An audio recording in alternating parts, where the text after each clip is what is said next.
राधे राधे प्रिय भक्तों, आज मैं आपको पापाकुंशा एकादशी की कथा सुनाने जा रही हूँ।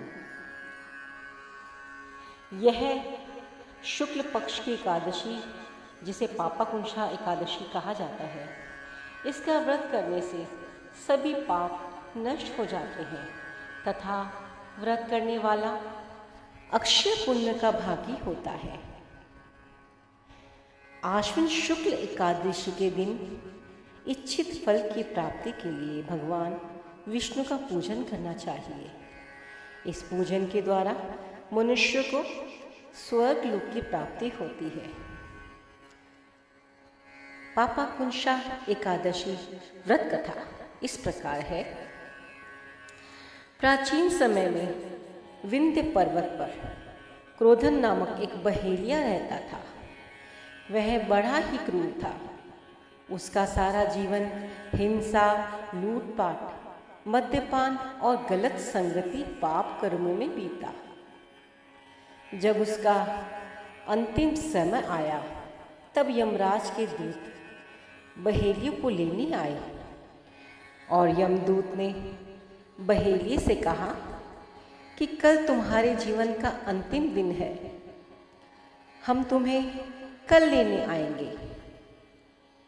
यह सुनकर बहेलिया बहुत भयभीत हो गया और महर्षि अंगिरा के आश्रम में पहुंचा और महर्षि अंगिरा के चरणों पर गिरकर प्रार्थना करने लगा, हे ऋषिवर, मैंने जीवन भर पाप कर्म ही किए हैं।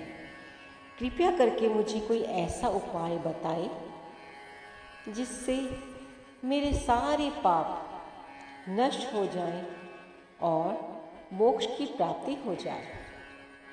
इसके निवेदन पर महर्षि अंगिरा ने उसे आश्विन शुक्ल की पापाकुंशा एकादशी का विधि पूर्वक व्रत करने को कहा।